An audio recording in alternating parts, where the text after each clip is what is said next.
Check mic check, थोड़ा सा बढ़ा, थोड़ा सा बढ़ा, थोड़ा सा चेक माइक चेक। आइए आइए सर, बैठ के चलो स्टार्ट करो। शुभ मुहूर्त है, बहुत ही अच्छा दिन भी है आज। सभी लोग हम लोग यहाँ पे एकत्रित हुए हैं। भगवान गणेश जी से प्रार्थना करना है कि जिस कार्य के लिए हम लोग यहाँ पे उपस्थित हुए हैं, अरे सभी सदस्यगण हैं। वक्रतुंड महाकाय सूर्यकोटि समप्रभा निर्विघ्नं कुरु मे देव सर्वकार्येषु सर्वदा। गुरुर्ब्रह्मा गुरुर्विष्णु गुरुदेवो महेश्वर गुरु साक्षात् परम ब्रह्म तस्मै श्री गुरवे नमः। दीप प्रज्वलित कर लीजिए, फूल चढ़ा दें, फूल चढ़ा दें। मैडम बैठ जाइए। अनु जी से रिक्वेस्ट है।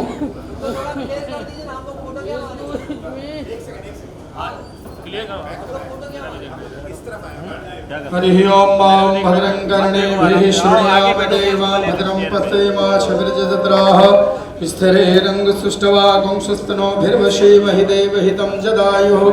मङ्गलं भगवान् विष्णु मङ्गलं गरुडध्वज मङ्गलं पुण्डरीकाक्षो मङ्गलाय तनोहरि। सर्वमङ्गलमङ्गल्ये शिवे सर्वार्धसाधिके शरण्ये त्र्यम्बके गौरी नारायणी नमोस्तुते। तदेव लगनं सुदिनं तदेव ताराबलं चन्द्रबलं तदेव विद्याबलं दैवबलं तदेव लक्ष्मीपते ते धुगमिश्वरामि। लाभस्तेषं जयस्तेषं कुतस्तेषं पराजया येषामिन्द्रियवरस्यामो हृदयस्थो जनार्दनाः। विनायकं गुरुं भानुं ब्रह्मा विष्णु महेश्वर सरस्वती प्रणम्यादौ सर्वकार्यार्थसिद्धये मम सर्वकार्यार्थसिद्धये। भगवान सिद्धि विनायक के चरणों में ऐसी मंगल कामनाएं हैं कि हमारे सारे कार्यों की सिद्धि हो निर्विघ्न पूर्वक। भगवान गणेश जी महाराज सदैव व्यापार में वास करें, ऐसी मंगल कामनाएं। बोले गणपति गजानन भगवान की जय, सिद्धि विनायक देव की जय। गणपति बप्पा। जो कैमरा नहीं चला रहे हैं तालियों से स्वागत हो जाए। अरे तो भाई पता चल गया मैम को, आपको भी पता चला।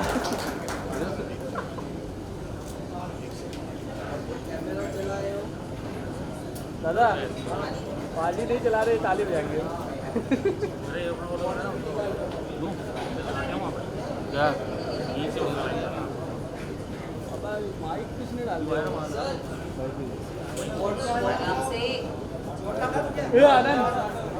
आनंद वो काका भाई साहब वो कैमरा नीचे कर लो, फ्रेम देख रहा कितना वाइड। आप सब सोच रहे होंगे कि आज के दिन ये मुहूर्त क्यों, तो आप सबकी जानकारी के बता दूं कि 11 फरवरी यानी कल के दिन दीनदयाल जी की पुण्यतिथि है। तो इससे अच्छा मुहूर्त क्या हो सकता है किसी को श्रद्धांजलि देने के लिए। इस फिल्म की शूटिंग के बारे में बता दूं कि मैं थोड़ी बहुत सी जानकारी दूंगी, बाकी सारी असली जानकारी तो जो स्टेज पर बैठे महानुभव हैं वो ही देंगे। तो मैं ज़्यादा आपका टाइम ना लेते हुए थोड़ी सी जानकारी दे दूं कि फिल्म की शूटिंग मई से शुरू होने वाली है। बाकी जितनी कास्टिंग है उसके बारे में जो हमारे कास्टिंग डायरेक्टर्स, प्रोड्यूसर्स, डायरेक्टर्स हैं वो आगे आपको बताएंगे। और इस शुभ कार्य की शुरुआत हम सबसे पहले जो हमारे कैप्टन ऑफ द शिप कहा जाता है डायरेक्टर, उनसे करते हैं। तो डायरेक्टर जी से मैं रिक्वेस्ट करूंगी कि प्लीज़ आप आपका इंट्रोडक्शन पूरी मीडिया को दीजिए और इस प्रोजेक्ट के बारे में आगे बताइए। हेलो, पवन नागपाल मेरा नाम है और मैं ज़्यादा अपने बारे में कुछ नहीं बोलूँगा, बोलना चाहिए भी नहीं। एक तो दिन बहुत बड़ा है हमारे सब्जेक्ट के लिए, दूसरा मैं सिर्फ फिल्म के बारे में बात करूँगा और इस फिल्म में अन्नू जी कैसे जुड़े मैं उसके बारे में बात करूँगा सिर्फ 2 मिनट के लिए। ये हमारे राइटर है राशिद इकबाल जी, ये पहले प्रोड्यूसर रंजीत शर्मा जी। तो जब मैं रंजीत शर्मा जी और इकबाल जी से मिला था, मैं किसी और कारण से मिला था और राशिद जी ने मुझे बताया कि एक ऐसी एक कहानी और भी है मेरे पास, क्योंकि मैंने एक ऐसी एक फिल्म पीछे करी है अभी जो अभी जल्दी OTT पे आने वाली है, बाल नरेन। तो इन्होंने बताया कि आप वो सब्जेक्ट सुनिए एक बारी। तो जब ये सब्जेक्ट इन्होंने सुनाया तो सर दीनदयाल जी के बारे में मेरे हिसाब से तो शायद सभी जानते होंगे, बहुत ज़्यादा नहीं जानते होंगे लेकिन थोड़ा बहुत तो जानते ही होंगे, सबने सुन रखा था उनका। तो मैं कहा सर सब कुछ छोड़िए, पहले इसको करते हैं, पहले ये फिल्म बनाते हैं, ठीक सर, बाकी सब बाद में देखेंगे। और वहीं बैठे बैठे सबसे पहला शब्द मेरे मुंह से निकला अन्नू कपूर जी, ठीक सर। मैं कहा अन्नू कपूर जी के अलावा इससे बेहतरीन, इससे मतलब इतने अनुभवी एक्टर अगर इस किरदार को करेंगे, और आपने किरदार को भी देखा होगा, हमारी लुक को भी आपने पोस्टर में देखा होगा, उन्होंने कैसे ढाल लिया अपने आप को लुक में, और आगे भी ये क्या करेंगे आप सब सोच सकते हैं।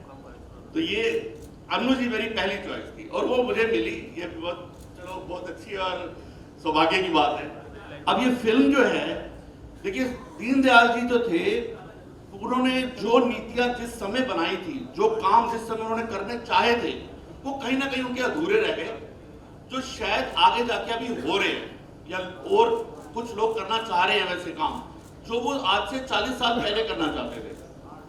और अकस्मात कहिए या किसी भी रीजन से उनकी मृत्यु हो गई, और वो मृत्यु क्यों हुई, कैसे हुई, कहां हुई, वो एक अपने आप में एक मिस्ट्री है, एक सस्पेंस है। बस हम उसी पे काम कर रहे हैं, उसी को जानने की कोशिश कर रहे हैं और आपको दिखाएंगे बेहतरीन तरीके से। Thank you. तो सर हम एक्सपेक्ट कर सकते हैं कि जो मिस्ट्री है वो सॉल्व हो जाएगी? देखिए वो मिस्ट्री हमारे हाथ में नहीं है सॉल्व करना, हमारे हाथ में नहीं है, क्योंकि हम सरकारी संस्था नहीं है, हम वो दिखाएंगे जो सच था, बस। Thank you very much. अब हम जानना चाहेंगे प्रोड्यूसर जी रंजीत शर्मा जी से, इस कहानी के बारे में और इस सब्जेक्ट के बारे में उत्सुकता कैसे हुई? हेलो सबको मेरी तरफ से बहुत बहुत नमस्कार। मैं रंजीत शर्मा हूँ। मेरे को ये स्टोरी इंद्रेश कुमार जी RSS के जो महान प्रचारक हैं, उन्होंने एक बार सुनाई। जब मैंने उनको कहा वैसे उसके ऊपर पिक्चर बनाने, क्यों नहीं बनाओ, आप बनाओ, उनका संघ का आशीर्वाद मेरे को मिला। जब मैंने उनको अन्नू जी का नाम बताया तो वो बहुत खुश हुए, और उन सबके आशीर्वाद के बाद मैं सबसे परमिशन लेके आगे बढ़ा, और जो स्टोरी है वो मेरे को हमारे जो राइटर हैं वो पूरी की पूरी सुनाएंगे। मैं सिर्फ अन्नू जी को बहुत बहुत धन्यवाद, डायरेक्टर को, राइटर, और राजीव जी ने मेरा बहुत साथ दिया दिन रात। और उसके बाद हरीश जी मिले, हरीश जी ने कहा मैं तुम्हारे साथ हूँ, पीछे मत रहना। अब हमारे जो लेखक हैं राशिद इकबाल जी, उनसे रिक्वेस्ट है कि इसके बारे में स्टोरी कैसे आई दिमाग में और कहाँ से ये पॉलिटिकल थ्रिलर जो है उसके बारे में बताइए। नमस्कार, मैं राशिद इकबाल हूँ। एक राइटर की हैसियत से 32 साल हो गए फिल्म इंडस्ट्री में। कई बायोपिक्स लिखी मैंने, ये शायद तीसरी या चौथी बायोपिक है मेरी।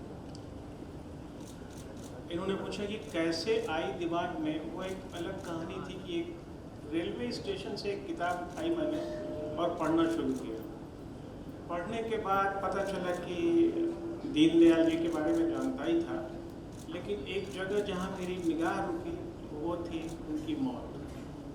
मौत कैसे हुई, क्या हुआ, कैसे हुआ, और तमाम सारी बातों को पढ़ने के बाद पता चला कि ये मिस्ट्री अनसॉल्व्ड है, इस रहस्य को सुलझाया नहीं गया। और हम भी आपको वही दिखाएंगे। ये रहस्य जब वो लोग नहीं सुलझा सके तो हमारी औकात नहीं कि हम उसको सुलझाएं, लेकिन जिसके साथ ये हुआ था वो इस चीज़ को जानता है और शायद वो इस चीज़ को सुलझा के चला जाएगा, और वो है दीनदयाल। तो मैंने एक फिल्म कंप्लीट की। नाम पहले कुछ और था, नाम मिलता नहीं है, फिर मैंने ये नाम हम सब ने रखा। उसके बाद जब ये पता चला कि अन्नू जी इसमें आ गए, तो होता नहीं, एक आदमी सोचा तो यार क्या, कौन करेगा, कैसे करेगा। अन्नू जी का नाम आने के बाद मेरी एनर्जी डबल हो गई कि भाई ये आदमी तो एक जो आदमी चला गया है हमारे बीच से, उसको जिंदा कर देगा, इसमें दो राय नहीं। कहानी आगे बढ़ी, अन्नू जी के पास हम लोग गए, अन्नू जी ने अपना यस कहा, वो हमारे लिए हिम्मत की बात थी। और हमारे पीछे जिस आदमी की सबसे बड़ी ताकत थी वो ये रंजीत शर्मा जी ने। राशिद भाई करो देखते हैं, राशिद भाई करो देखते हैं, हो जाएगा, कुछ ना कुछ हो जाएगा। अच्छा चलो आज दिल्ली चलते हैं, संघ की मीटिंग है, संघ के बड़े बड़े लोगों से मीटिंग्स हुई, बड़ी अच्छी मीटिंग्स हुई, उनको हम लोगों ने बताया। मुझे जिस बात का डर था वो ये था कि जिस फॉर्मेट में हम उस फिल्म को बना रहे थे वो फॉर्मेट क्या वो लोग लेंगे, क्योंकि मेरा मानना ये है कि फिल्म ऐसी बननी चाहिए कि लोग देखें, ये नहीं कि अच्छा ये इसमें पीवीआर में लगी है, दीनदयाल साइड से निकलो यार, उधर नहीं आना है, ऐसा नहीं होना चाहिए। पीवीआर में लगी चलो देखते हैं वाला केस होना चाहिए। तो मैंने क्या किया कि बायोपिक के साथ एक मौत की मिस्ट्री को, मैं मर्डर मिस्ट्री नहीं बोलूँगा, मौत की मिस्ट्री को पिरो दिया।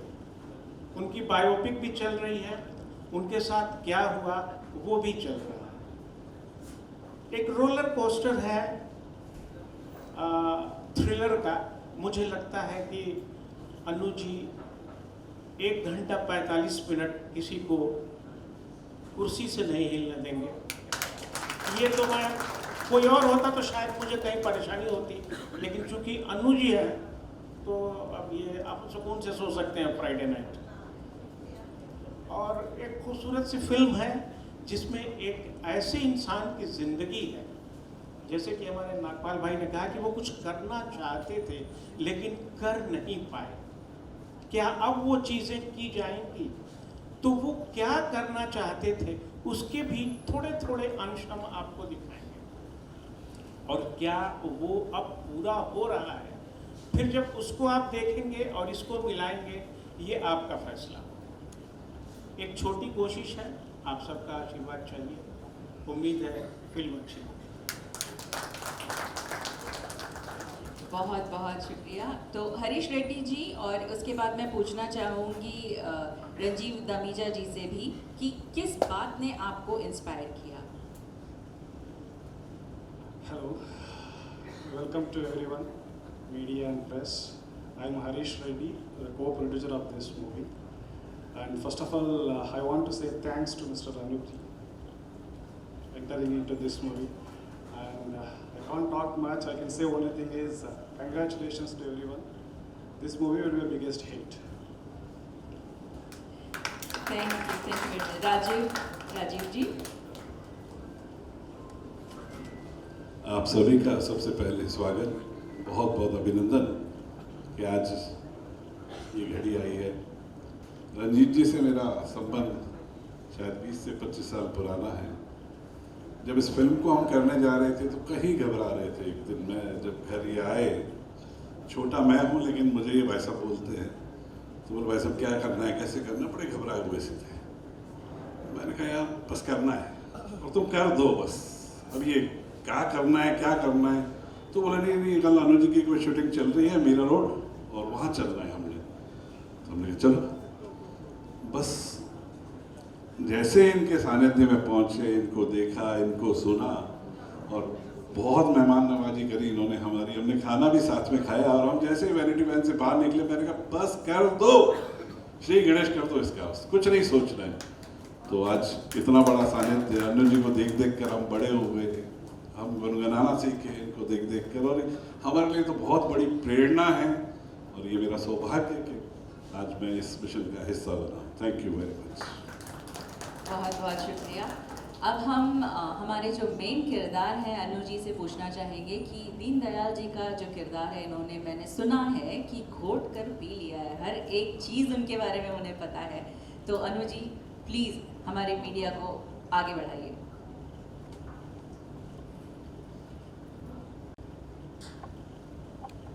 Thank you very much for choosing me, selecting me, and finalizing me for such a big challenge. 25th September 1916 को पंडित जी का जन्म मथुरा के पास चंद्रभान करके एक गांव है, वहाँ पर हुआ था।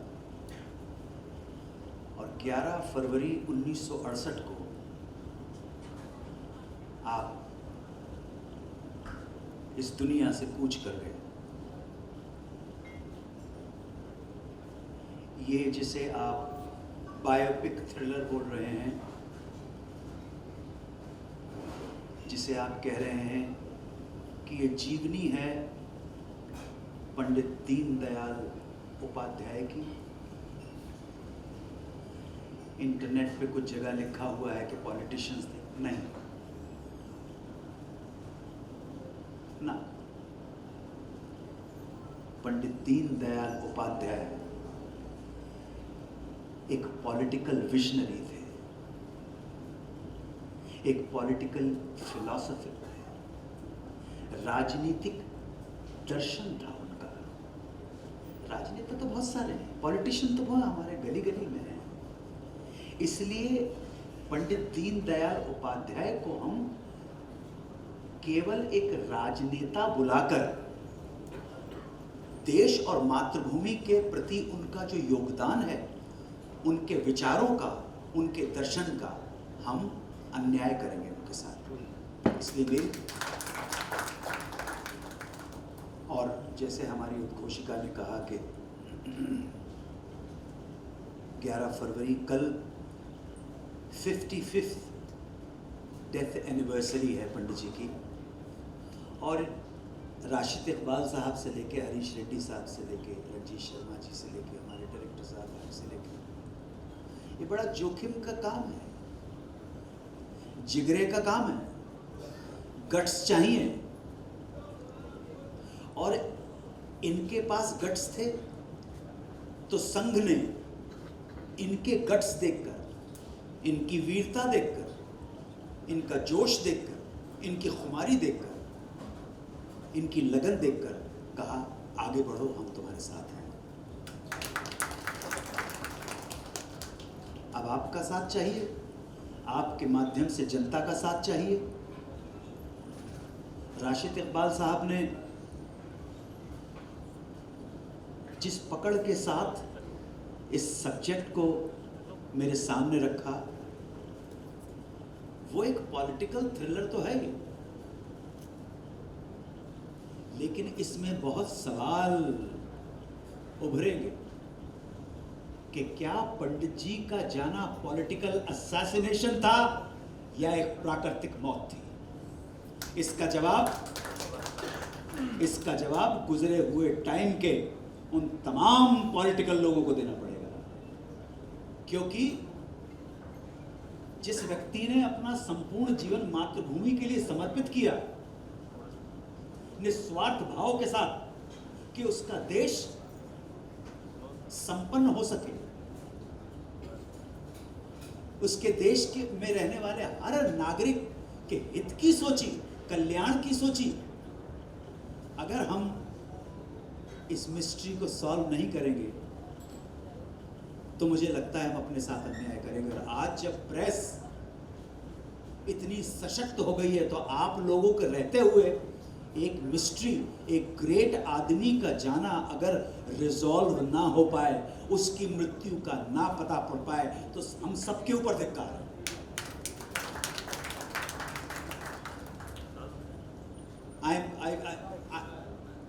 I'm so happy and I'm so excited. These two terms will be only undervalued to express my feelings. I've got tremendous responsibility along with Rashid Iqbal Sahab and along with Mr. Nagpal. हम तीनों के ऊपर बहुत बड़ी responsibility है कि हमको सच भी दिखाना है। और देखिए, हम फिल्म बना रहे हैं, हमको सच्चाई भी दिखानी है, और इतनी कड़क होकर सच्चाई दिखानी है कि आप सिनेमा हॉल में बैठे हुए अपनी सीट से हिल नहीं पाए। आप समझे? सो मैं बहुत आभारी हूँ रंजीत शर्मा जी का, राशिद इकबाल साहब का, हरीश रेड्डी साहब का, हमारे डायरेक्टर साहब का, भाई का, सब लोगों का बहुत आभारी हूँ कि आपने मुझे इस योग्य समझा। और मैं आपको आश्वासन देना चाहता हूँ कि मैं आपको निराश नहीं करूँगा, आपका विश्वास कभी नहीं तोड़ूंगा। और जैसे जैसे ये फिल्म सामने आएगी आप देखेंगे कि क्या है। लेकिन मैंने इनके साथ 4 लाइनें ऐसे ही आ गई थी मेरे मन में, सो इन 4 लाइनों के साथ पंडित जी को श्रद्धांजलि अर्पित करना चाहूँगा। मुलाजा फरमाएं कि इस सदन में मैं अकेला ही दिया हूँ। इस सदन में, ये पंडित जी के लिए है, इस सदन में मैं अकेला ही दिया हूँ, मत बुझाओ जब मिलेगी रोशनी मुझसे मिलेगी। इस सदन में मैं अकेला ही दिया हूँ, मत बुझाओ जब मिलेगी रोशनी मुझसे मिलेगी। पैर तो थकन ने, पाँव तो मेरे थकन ने छील डाले, पाँव तो मेरे थकन ने छील डाले, बस विचारों के सहारे चल रहा हूँ। ये पंडित जी के विचार हैं। राजनीति विचार नहीं होते, दार्शनिक के विचार होते हैं, कबीर के विचार होते हैं, गौतम के विचार होते हैं, महावीर के विचार होते हैं, रामानुज के विचार होते हैं। विचार दार्शनिक। पाँव तो मेरे थकन ने छील डाले, अब विचारों के सहारे चल रहा हूँ। आंसुओं से जन्म दे देकर हंसी को एक मंदिर के दिए सा जल रहा हूँ। पाँव तो मेरे थकन ने छील डाले, अब विचारों के सहारे चल रहा हूँ। आंसुओं को जन्म दे देकर हंसी से एक मंदिर के दिए सा जल रहा हूँ। मैं जहां धर दूं कदम वो राजपथ है, मैं जहां धर दूं कदम वो राजपथ है। मत मिटाओ, मत मिटाओ, मैं चलूंगा तब सारी दुनिया चलेगी। इस सदन में मैं अकेला ही दिया हूं, मत बुझाओ जब मिलेगी रोशनी से। धन्यवाद। बहुत बहुत बहुत शुक्रिया। जी कहिए। कुछ देर पहले मैंने ये कहा था कि ये फिल्म जब आप देखने जाएंगे तो अपनी सीट से नहीं हटेंगे। लगता है ना कि आप देखेंगे पूरी फिल्म, क्योंकि अन्नू जी का जो सपोर्ट मिला है वो सिर्फ एक एक्टिंग के ही उससे नहीं मिला है, बहुत तरफ से ये हम लोगों को सपोर्ट दे रहे हैं। And thank you very much for that Annu ji. Thank you so much, sir, for your speech.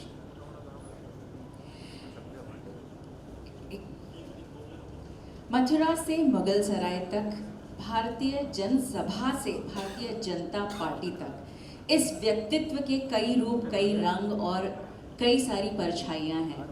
तो इस व्यक्तित्व की कहानी की शुरुआत हम मुहूर्त शॉट से करेंगे। तो हम चाहते हैं कि सब लोग आगे आकर के क्लैप शॉट दे दें।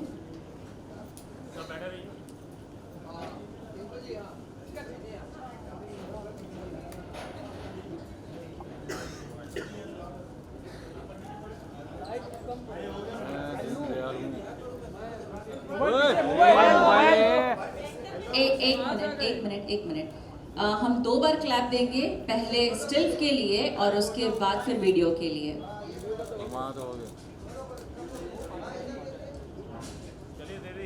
रेडी? रेडी। चलिए।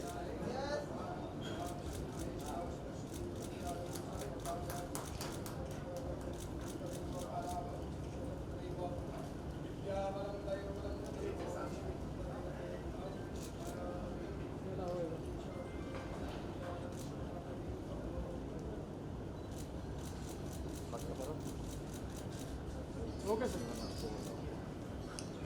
सबके शॉट हो गए।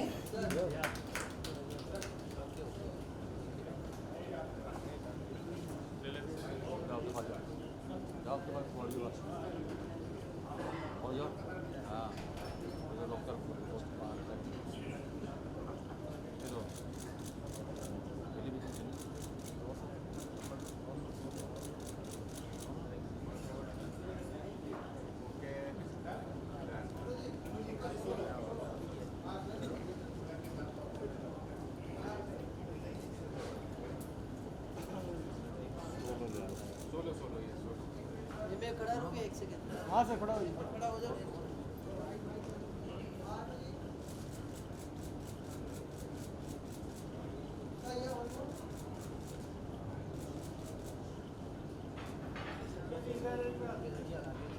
लोगों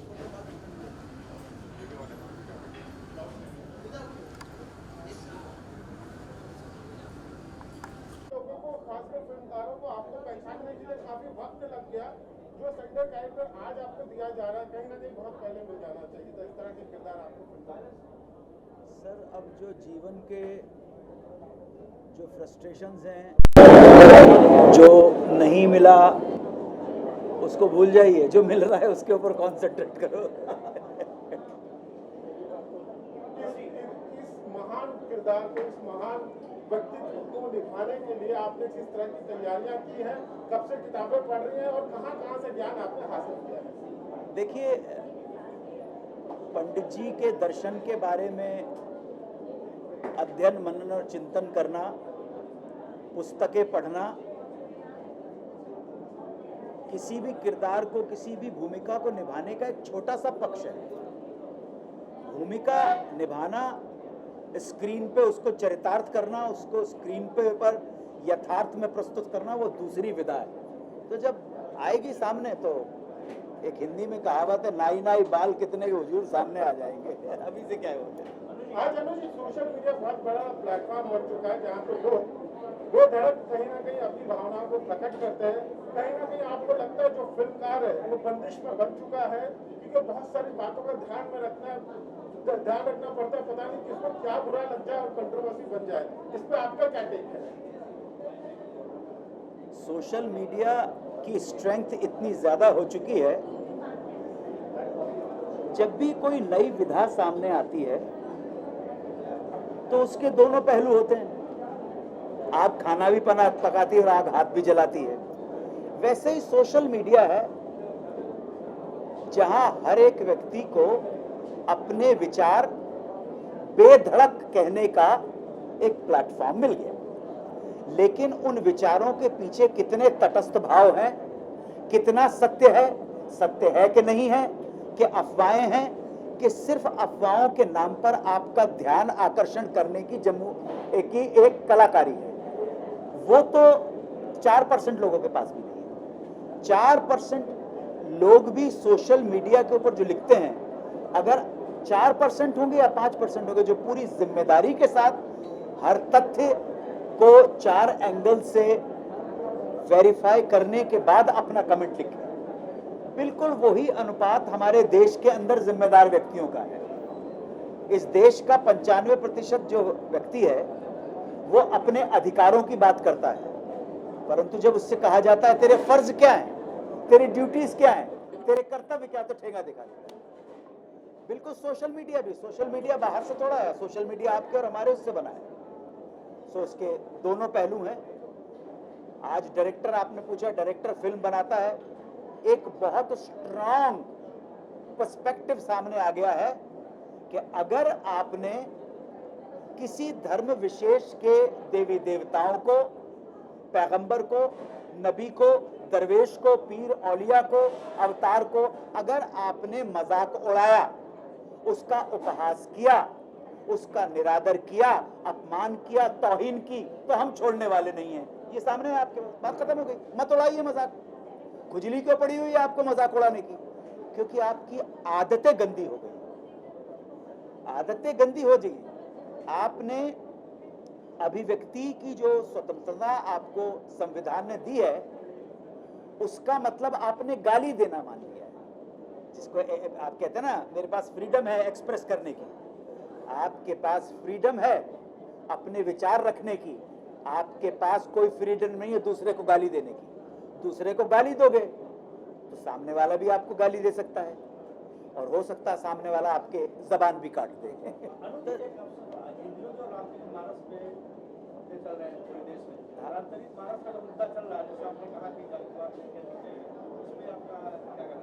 मैं आपसे एक जनरल बात कर सकता हूं, क्योंकि क्षमा प्रार्थी हूं, बुरा मत मानिएगा। ना मैं फिल्में देखता हूं, ना मैं टीवी देखता हूं, ना ओटीटी देखता हूं, ना न्यूज चैनल देखता हूं, ना समाचार पत्र पढ़ता हूं। मुझसे ज्यादा मूर्ख आदमी आपको कोई नहीं मिलेगा।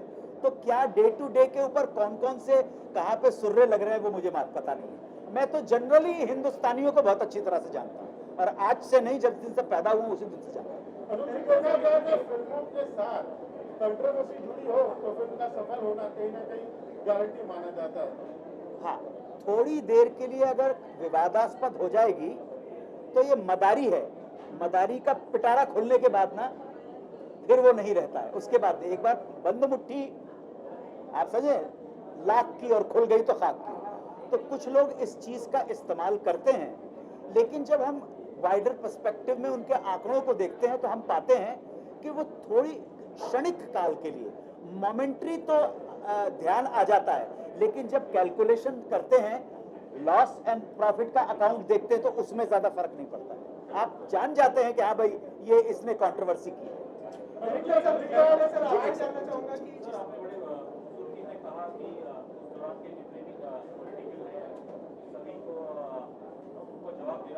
हाँ। काफी समय बीत गया, 50 साल हो गए हैं। ज्यादातर उस दौर के जो भी नेता थे शायद अब इस दुनिया में नहीं है, चाहे वो पुलिस हो या सीबीआई हो। जी जी। और मेरे ख्याल से 2016 या 17 में परिवार ने एक रिक्वेस्ट की थी कि पंडित जी की मौत को फिर से इन्वेस्टिगेट किया जाए। जी। बट कुछ अभी तो समझ नहीं पैदा होता है कि आज अगर कोई सवाल करे या शुरुआत करे तो कहाँ से करेंगे, क्योंकि मेरे ख्याल से अधिकतर लोग तो शायद ये नहीं। आप जैसा सशक्त माध्यम हमारे साथ है, अगर हम आपको कन्विंस करवा सके, अगर हमारे डायरेक्टर हमारे राइटर अगर आपको कन्विंस करवा सके that it was not a natural death, it was a political assassination, आपका साथ मिल जाए तो ये जनता का साथ हमारे साथ है। बात खत्म। बिल्कुल हो जाएगा सर, बिल्कुल हो जाएगा। अरे सर सारी फाइलें खुलनी शुरू हो जाएंगी। फाइलें तो बहुत हैं, सबके राज हैं, सबकी जन्म पत्रियां देखोगे हमाम में सबके सब नंगे हैं। जी। चाहे हादसा हो या कोई भी हो, खासकर mysterious death of a celebrated figure, I think जो हमने इतिहास में देखा है एज अ सिविल सिटीजन कि जिसकी लाठी उसकी है वही होता है। जी। जो जिस समय पावर में है तो उस मामला से दब जाता है, अगर वो उसके घर का मामला है, अगर ऑपोजिशन का मामला है तो उसे उछाला जाता है। जी। यही देखा जाता है कि असल में कुछ होता नहीं है, बस एक वो न्यूज़ में डिस्कशन करके रह जाता है, लोग चिल्लाते हैं, एंकर चिल्लाते हैं, 2 महीने बाद सब उसको भूल जाते हैं। आपके प्रश्न का जवाब आपके पास आपने खुद ही दे दिया कि जिसके हाथ में पावर है।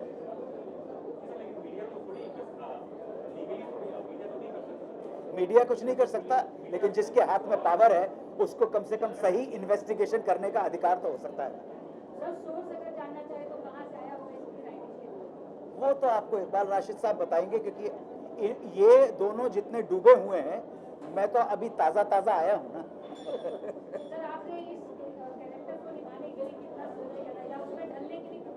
नहीं सर, अभी तो प्रथम चरण, अभी तो हॉस्पिटल से निकल के बाहर आया हूँ। तो हमारे आंखों के सामने देखा हमने तो। डायरेक्टर सर, आपसे जानना चाहूंगा कि क्या क्या चैलेंजेस आपने अब तक फेस किए और बहुत ही जल्दी शूट भी शुरू होने वाला है, तो आपकी तरफ से किस तरह की तैयारियां चल रही है, अगर उस बारे में कुछ बताएं। सर तैयारियां चल रही है, जितना मैंने सुना, जितना मैंने पढ़ा, और ऑब्वियसली उसको चेक तो करना पड़ेगा ना, उन तथ्यों पे चेक तो करना पड़ेगा कि क्या ये सच। अब मैं, जैसे आपका एक सवाल था कि ये मिस्ट्री है, मर्डर है, क्या है, ये है या नहीं है, मैं बहुत छोटे से 2-3 चीजें बता देता हूँ आपको। सीबीआई ने भी जो अपनी जांच की रिपोर्ट दी थी, उन्होंने भी ये माना था कि 2 चोरों ने इनका मर्डर किया पैसे के लिए। इसका मतलब मर्डर तो था, ये रिपोर्ट है, सीबीआई ने मानी है। अब उनका कहना कुछ है, नहीं मर्डर था, 2 चोरों का नाम है इसमें।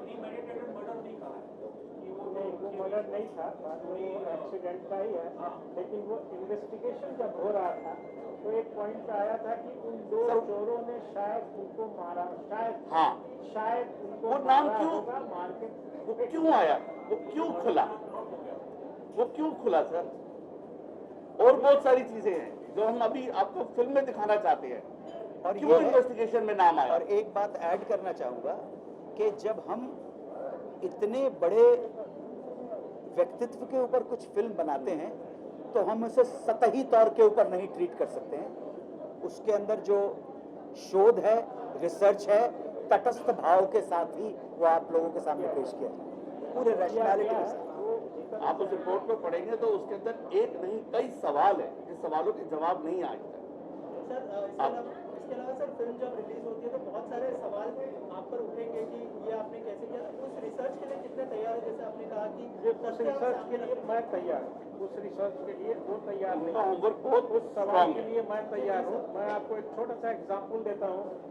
मेरी एक फिल्म थी 2611, जिसमें एक लास्ट सीन है जब नाना पाटेकर जी कसाब को लेके मौत में आते हैं। वो क्लिप मिस्टर अमिताभ बच्चन ने देखा और देखने के बाद राम गोपाल वर्मा से ये कहा कि इसको निकाल दीजिए।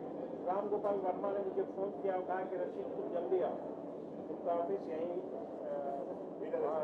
साई रोड में, बड़ा डार्क रूम रहता है उनका। गया मैं बोला Rashid you have to delete this scene, वही सीन है उस फिल्म में। मैंने कहा क्यों? उन्होंने कहा कि तुमने जो लिखा है उस पर पूरे हिंदुस्तान में हंगामा होता है। हमने कहा तो होने दीजिए, फिल्म बन रही तो होनी चाहिए। तो बोले नहीं यार, फिर तो टेररिस्ट आएंगे तो मैं क्या करूंगा? हमने कहा मेरा एड्रेस ले लीजिए, मेरे घर भेज दीजिएगा, मुझे आके मार देंगे। नहीं, यू आर जोकिंग। आपने कहा ना कि कितने तरीके से उस पर रिसर्च किया गया है, उसमें जिहाद के बारे में मैंने लिखा है। मैंने कहा कि हिंदुस्तान से जितने भी मौलाना मौलवी हों और Islamic theologist, I am not talking about मौलाना मौलवी, I am talking about Islamic theologist जो इस्लाम को समझते हैं। My father was also one of them, who is no more. आप उनको बुलाइए, जितने भी मठाधीश हैं, जितने भी मंदिर हैं, आप वहां से उन लोगों को बुलाइए। सर इसमें आपको एक मस्त पब्लिसिटी भी मिल जाएगी, 20-25 लाख रुपया रोज का खर्च होगा, पब्लिसिटी भी मिल जाएगी। एक तरफ वो बैठेंगे, कटघरे में मैं खड़ा हूँ, उनके सवाल मेरे जवाब। बिल्कुल। बस रामू जी पलट गए, चले गए, अलग बात है। उसी तरह इस फिल्म में भी तह बतह एक एक चीज को बहुत तरीके से, बहुत ही डीपली, हो सकता है इंसान में कहीं गलती हो सकती है, लेकिन बहुत ही डीपली स्टडी करने के बाद ये स्क्रिप्ट बनी। तो जो भी सवाल आएंगे, मुझे मालूम है आएंगे सवाल, आने हैं, चाहे वो इस पार्टी से आए, चाहे वो उस पार्टी से आए, चाहे वो सामने वाली पार्टी, बिल्कुल बिल्कुल, चाहे मेरे घर पे आके पत्थर मार के जाए, कोई फर्क नहीं पड़ेगा। तो वो सवाल के लिए मैं तैयार हूँ। मैं आपको फिर एक रेफरेंस में ले जाता हूँ। एक जगह मैं 2611 लिख के डर गया। मैं 15 दिन तक मिस्टर मारिया ने मेरे ऊपर सादे वर्दी के लोगों को रखवाया ताकि प्रॉब्लम ना हो। एक दिन मैंने अपने बीवी बच्चों से पूछा, सपोज अगर कुछ हो जाए तो तुम दोनों मुझे माफ करोगे? उन्होंने कहा था कि I am proud of you. Very good. बस उन्होंने यही कहा कि मैंने कहा बस खत्म कहानी, कुछ नहीं होने वाला। और आज वो सीन जहाँ भी लोग देखते हैं, उस सीन की बात नहीं कर रहा हूँ मैं, आज जिहाद के बारे में जहाँ लोग बात करते हैं तो पहले उसका रेफरेंस है। और thanks to Nana Patekar, outstanding actor, जिन्होंने लाजवाब